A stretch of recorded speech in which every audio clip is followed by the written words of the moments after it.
皆さんごきげんよう、上川薫です。今回取り上げる話題は、ウクライナ情勢関連のニュースを取り上げていきます。ウクライナ情勢を追っていくときに重要な国は、まず第一にアメリカ、次にヨーロッパ各国という流れになっていました。しかし、それが逆転するかもしれません。現在アメリカは、ウクライナ支援のための予算が枯渇しており、一方においてハンガリーのような話し合いのストッパーになるような国があったとしても、それでもなおなんとかやりくりして、ウクライナ支援の話をまとめているのがヨーロッパ各国です。今回はそんなヨーロッパにおいて、フランスがウクライナに対する地上部隊派遣という選択肢を決して排除はしないという議論のあり方を提示しました。これは明らかに以前とは異なる論調です。また、そうしたヨーロッパ各国の団結に中立国だったスウェーデンが加わることとなります。今回はフランスとスウェーデンの話について解説していきましょう。それでは、どのようなニュースが流れているか、コンピューターに読み上げてもらいます。1、フランス、マクロン大統領、ウクライナへの部隊派遣、選択肢として議論、マクロン大統領、西側地上部隊のウクライナ派遣に含み排除しない。フランスのマクロン大統領は26日、ウクライナでロシアを倒すことは、欧州の安全保障にとって不可欠だと述べ、西側の地上部隊をウクライナに派遣する可能性について合意はないものの、何も排除すべきではないと述べた。マクロン大統領は、ロシアを倒すことが欧州の安全保障と安定にとって不可欠だと確信していると発言。現状ではロシアだけが侵略者だとして、私たちはロシア国民と戦争しているのではない。ただ、ロシアに勝たせたくないだけだとも述べた。さらにマクロン氏は、ウクライナがロシア国内の奥深くまで攻撃できるよう、長距離と中距離のミサイルや砲弾を提供することで、欧州首脳が連携すると合意したと話した。その上でマクロン氏は、西側の部隊をウクライナに派遣する可能性について合意はないものの、何も排除すべきではないと述べた。そして、今日は、地上部隊の派遣について、公式に了解され、承認されている形での合意はなかったもの、その動きについては、何も排除するべきではない。ロシアがこの戦争に勝てないよう、我々はあらゆることをすると発言した。スロバキアのフィツォ首相が、ロイター通信に対して、自国軍の部隊をウクライナに派遣する用意がある国々がある。それは確かだ。一方で、スロバキアを含めて、そのようなことは決してしないという立場の国々もあるし、さらに、その提案は検討する必要があるという国々もあると話していた。フランスのマクロン大統領が今回、地上部隊をウクライナに送る、その可能性について、議論から排除してはならないという話をしているのは、今後のことを考えると、そうした選択肢は必ずのように、いつか現実的な選択肢として浮かび上がってくるぞということを明示しています。もちろん、それだけではなく、このような議論が行われていますよという話をするだけでも、これがロシアに対する牽制球となり得るからです。2022年から始まったロシアによるウクライナ侵攻は、プーチン大統領が核の脅しを使うといった形で、アメリカとヨーロッパに対する外交的な抑えをまず効かせることに成功してしまいました。ですから軍事支援は段階的にプーチン大統領の顔色を見ながらといった形になってしまい、それが現在のもっと早く大量に兵器支援を行っていればよかったのにという批判へとつながり、それは同時にプーチン大統領にとっては欧米からの軍事支援の遅れといったものを導き出していたわけです。そうしたわけで、本来であればこのようなヨーロッパ各国からウクライナに対する部隊派遣の選択肢があり得るというこの話、ものすごく最初に戻ってしまいますが、2022年、ロシア軍が国境周辺に集まっているぞという話をしていた時に、世界各国に対してロシア軍は本気のようだというニュースが流れました。これはアメリカの諜報機関がロシアの動向の詳細についてスパイが確たる情報として捉えて、それを世界に流すことによって、アメリカはロシアの内部情報を掴んでいる。このような行動が筒抜けの状態で軍事作戦をするなという案に示したものでした。そして、プーチン大統領自身に対しても全面的な侵攻を思いとどまらせるようにと話をした先進国首脳がいます。それがフランスのマクロン大統領です。マクロン大統領は首脳間のホットラインを通じてプーチン大統領と6時間にも及ぶ電話会談を行いました。しかし、そこで披露されたのは、プーチン大統領流の歴史の解釈によって、ロシアがいかに被害者で、その被害者である自分たちが失われた勢力圏を取り戻すためには、ウクライナという国家の存在はありえないものだとして存在を否定し、ウクライナに軍を進めることを決してやめはしないというような話になっていました。フランスのマクロン大統領としては話し合いで何とかなるものであるならば、そのような6時間の話し合いもそれなりに意味はあったでしょう。しかし、結局のところプーチン大統領の言っている話が西側から見た歴史観とはかなり異なったものであり、相当に精神的にやられたといった話を後日報道陣などに明かしています。結局のところフランスのマクロン大統領はそのような時にプーチン大統領の侵略の決意が固いといったことを話をする中で確認してしまったがために、その後のプーチン大統領の介入をすれば核を使うかもしれないぞといった脅しをそれなりに真に受けてしまったわけです。しかし2022年、2023年、そして2024年とウクライナでの戦闘がずっと続いてきているわけですが、欧米各国はそれなりにプーチン大統領の様子を見ながら兵器支援のレベルを上げ続けてきました。そこで分かったのが、結局のところプーチン大統領にしてみても強い言葉で牽制することはあったとしても NATO に対する攻撃はできるわけではないんだなというのが肌感覚で伝わることにより、ようやくマクロン大統領としても一番最初にもしも言っていたら状況が変わっていたかもしれない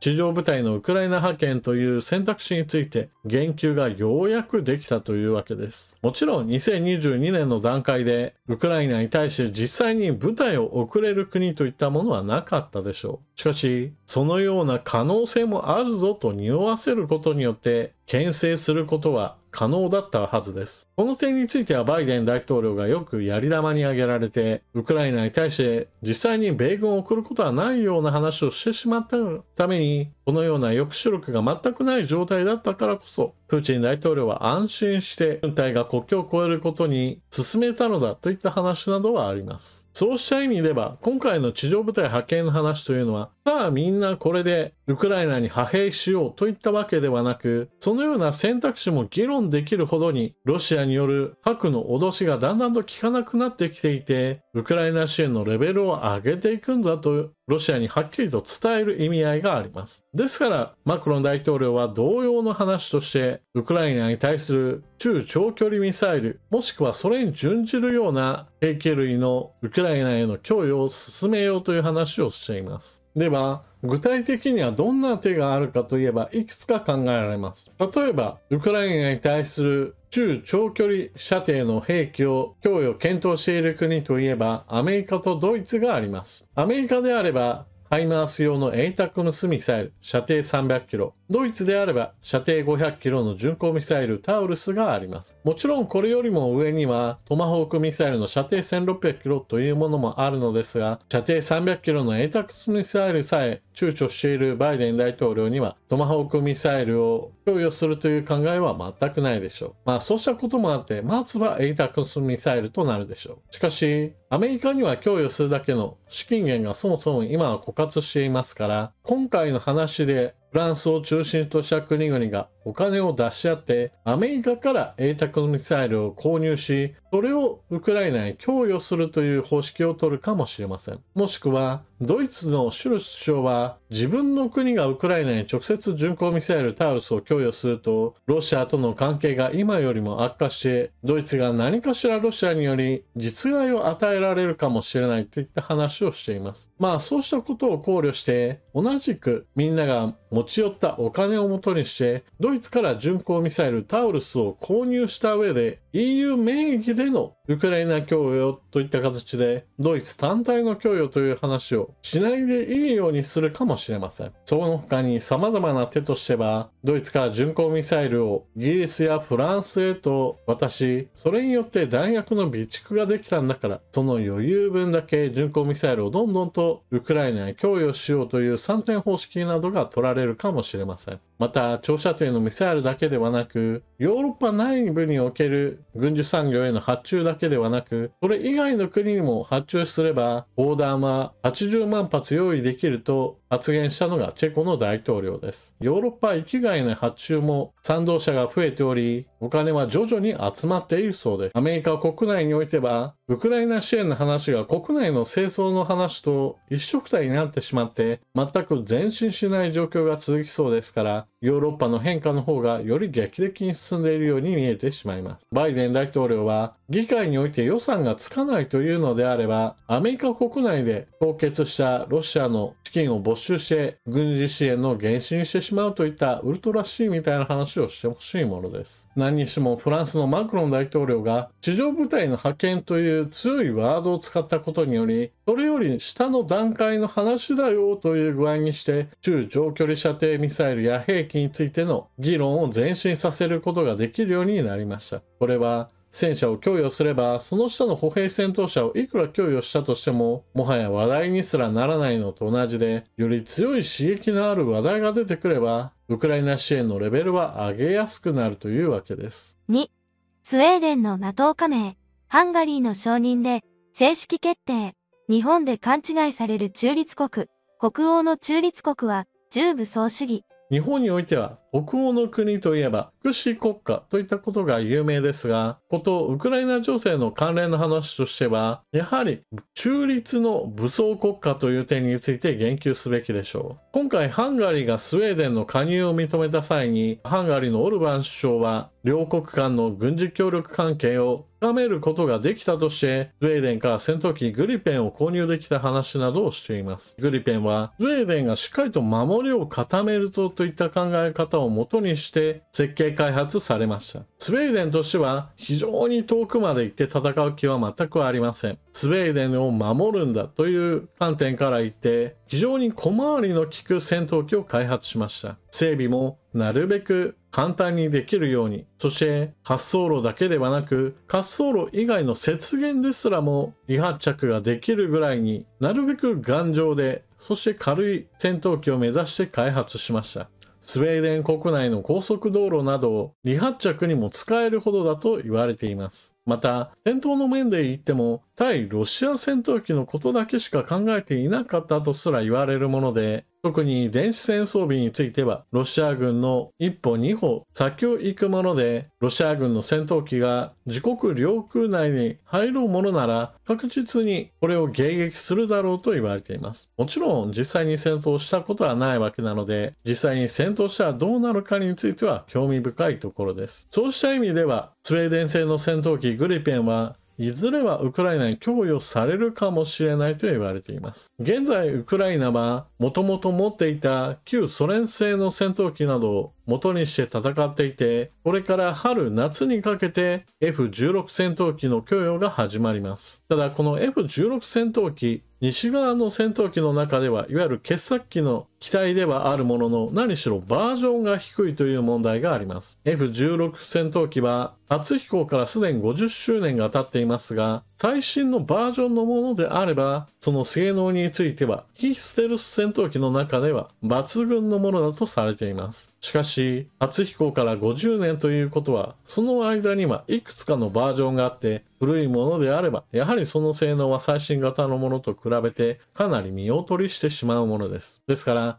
スウェーデンが NATO 入りを果たしたことによって、スウェーデン自身も自分の国を守るだけといったこれまでの中立国としての態度から、より NATO の一員としてヨーロッパ全体の安全保障に貢献する、そうした考えをもとにして、ウクライナに戦闘機供与の道を開く可能性が出てきているわけです。もちろんスウェーデンというのは、そうした戦闘機だけではなく、そもそも中立国という状態でロシアに攻め込まれたらしっかりと守ろうという気概を持っている国なので、コツコツと着実に軍事兵器の開発なども進めてきました。ウクライナに供与された歩兵戦闘車 CV90 の評価は上々ですし、ウクライナに対する軍事支援も継続して行う予定です。また NATO に加盟したことによってロシアという国家そのものに対する国益を削ぐことにもつながっています。ロシアという国家はプーチン大統領が亡くなっても存続するでしょうから、プーチン大統領の残した負の遺産がフィンランドやスウェーデンの NATO 加盟入りです。フィンランドやスウェーデンが NATO に加盟したことによって、バルト海周辺は NATO 加盟国で占められることによって、ここに母港を置くバルチック艦隊は将来性ゼロの戦う前からすでに敗北しているような艦隊となりました。これはロシアで誰が大統領になろうとも変わらない完全な国益を損なうような状況です。もちろんこの状況を生み出したのはロシアがウクライナに対する全面的な本格的侵攻を行うことによって味方のいない状態があまりにも危険であることをロシアがまざまざと中立国に対して見せつけたからです。少なくともロシアによるウクライナ本格侵攻がなかったとしたら北欧の国フィンランドやスウェーデンは中立政策を続けていた可能性が高いです。なぜならばこの戦争が始まる前においてこの両国においては NATO 入りを考えている国民は少数派だったからです。ロシアによる侵攻があったからこそそれぞれの国の世論が全く変わったことにより NATO 加盟申請そして承認へとつながったのです。最後に日本でありがちな中立国の概念について情報を正しておきましょう。よく中立国というのはものすごく平和主義な国といった感じを受ける人がいて、北欧には福祉国家が多いんだってね、これらの国が中立なんだねといったところから勝手な幻想としてあたかも非武装中立かのような勘違いをする人たちがいます。日本におけるこのような勘違いというのは私の目から見た場合においては珍しいのではなく、むしろそれなりの数集団として存在しているように思います。しかしこのような中立国というのは実際問題としてどことも同盟を組まないからこそ中立なのであり、自分の国が攻められるようなことがあればどこにも味方がいないわけなので、問題に対して自分で解決することを前提としなければなりません。その結果として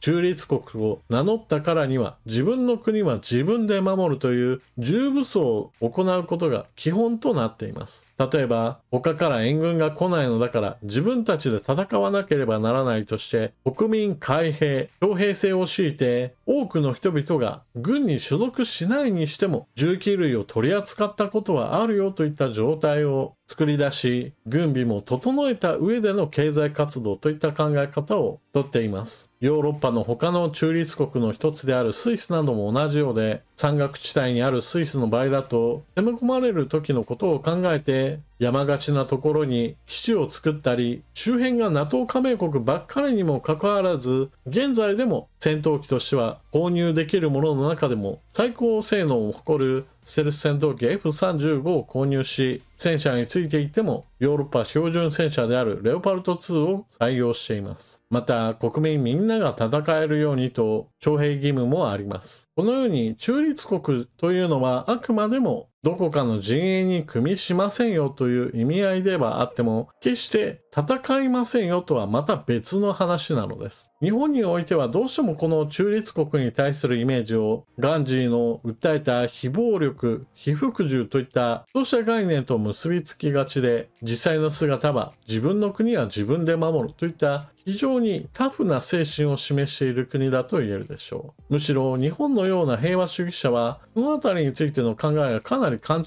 していて、日本における専守防衛も本来であれば自分の国は自分で何とか守らなければならない、プラスアルファ他の国とも連帯していかなければならないというかなり現実に根ざしたはずの平和主義なのですが、どうもこのあたり日本においては軍事について考えることがあたかも軍国主義者であるかのような間違ったものの見方をしているがために、日本の世論もかなり歪められたままになっているように私には思います。日本の周囲にはロシア、北朝鮮、中国といったいわゆるならず者国家がすぐ目の前にいる状況なのを考えれば、危機への備えをした上での経済活動をしていくという基本姿勢は非常に重要だと私は思います。少なくとも永世中立国であるスイスはそのようにして危機への備えをした上でもヨーロッパ有数の経済力を誇ります。決して軍備を固めることというのは軍国主義者であるということの証明ではないのです。というわけで今回はヨーロッパにおける意識の高まりは、ウクライナに対する地上部隊の派遣といったことも議論に上げる段階へと進んできました。実際行動として部隊を送る段階ではありませんが、少なくともありとあらゆる選択肢をもはやタブー視しないといった方向性へと進んでおり、ヨーロッパ全体で危機意識が覚醒するのも近いかもしれません。というわけで今回の動画はここまで。最後までご視聴いただきありがとうございました。それでは次の動画でまたお目にかかりましょう。またね。